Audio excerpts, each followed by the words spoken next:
Hi everybody, Jody here. Today I wanted to talk about biodegradable wreaths, why they're important, how we use them, and how you can make one yourself. Now, part of my duties here require that I go on boats for our burials at sea, where I am a burial attendant. And one of the things that I have to do is make sure that anything we put in the water in a way of honoring the deceased is biodegradable. And in this instance, when we talk about things being biodegradable, we talk about them being made of plants, plant material. So oftentimes people will come on board, they'll have a wreath, it's beautiful. They'll tell me it's biodegradable because it's made of flowers. But we have to look underneath and look at the frame. Oftentimes the frame is metal, or it is made of what's called oasis. It's a green foam that is actually plastic, and we are not allowed to place that in the water. So we thought it would be a good idea to let you know what the rules are, what we prefer, and what the EPA allows, and how you can make your own.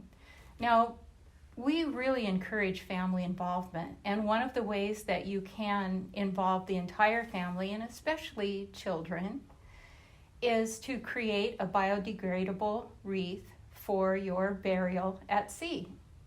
So we're going to talk about how to go from this to this. This is a wreath that I made today. And I used both store-bought flowers as well as flowers from my own garden. Oftentimes people, like myself, have certain attachments to flowers, and if you can incorporate those into a wreath, it becomes much more meaningful. So let's get started. I'm going to talk about some of the supplies. First off, you need a base.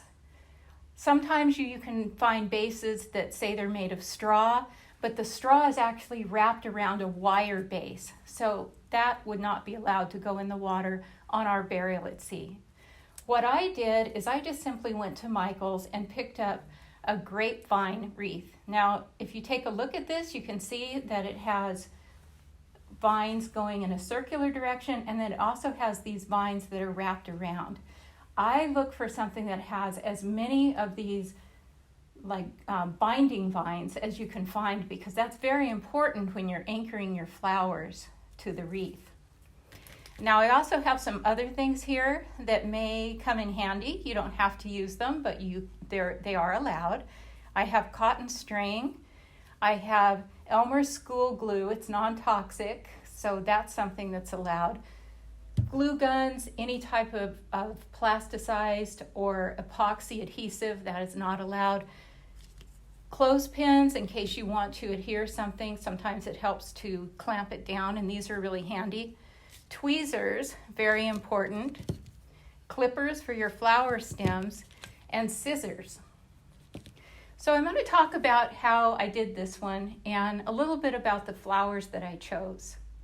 Now, to begin with, I love lavender. It represents serenity and calmness, and I have a huge lavender plant. So I brought some lavender. This is actually a California native plant, which is called sea lavender, and with the connection with the ocean and lavender, it's one of my favorites. I also brought some sage. Sage for Indian people is the white sage. This is a black sage, is used for cleansing an area, removing negativity, and also for protection on a journey, which is always a good idea when someone is taking their spirit journey. We have ferns. These are things that I purchased. We have ferns that represent varying degrees of eternity. We have baby's breath, which represent everlasting love. Sunflowers, which are adoration, and the purity and joy of daisies. So to begin with, I recommend that you start with some sort of an idea in mind, some sort of a design.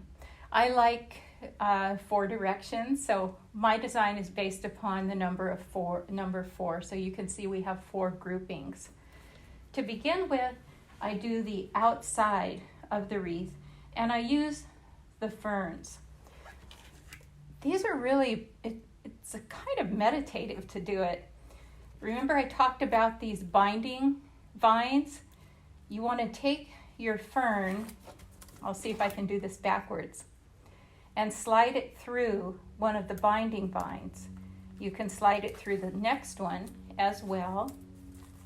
And you can keep doing that. These are quite flexible fern stems. So don't feel afraid like you're going to break it. You're not. If you do break it, just tuck the end in into the base. So if you put it through the 3 binding vines and you pull it down, you'll see how you start to get a backdrop, which is what I've done here around the entire wreath. After you finish that, I went ahead and because I wanted to anchor my design with the sunflowers, I put the sunflower in. I'm going to go ahead and add another piece of fern here just so you can get a little better idea. And again, I'm weaving this through the back and pulling it down. So you can see how it starts creating a backdrop for what will be your flowers. I generally don't cut the stems off until you're finished because sometimes you may want them again because the fern stems are really flexible.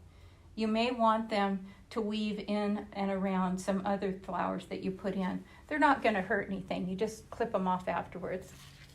So once we have these, the backdrop, I like to start with the anchor flowers, in this case the sunflower. So I'm going to push this all the way through, pull this down like this, and again there's a place in these stems where it becomes not as flexible.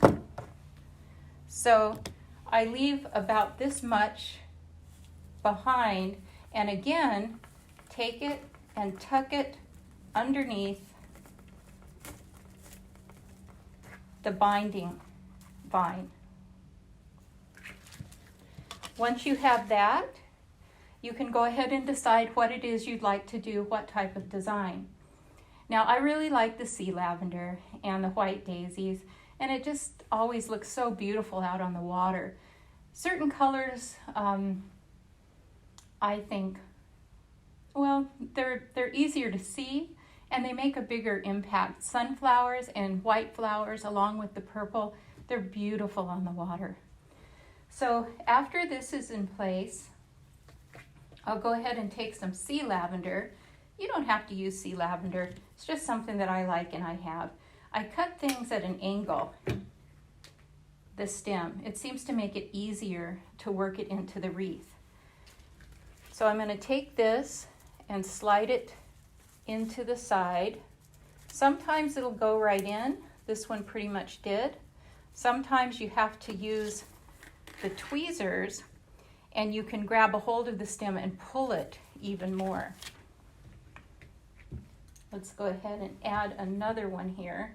Again, cutting it at an angle, and we'll go from the other side.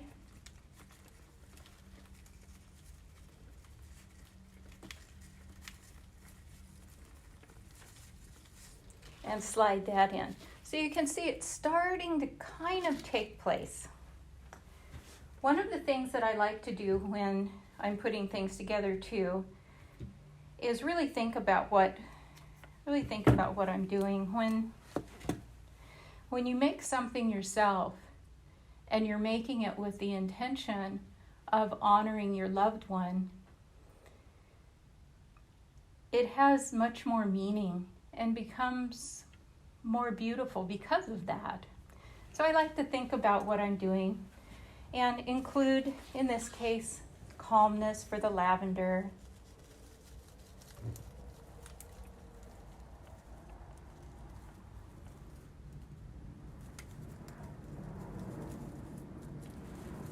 And protection from the sage.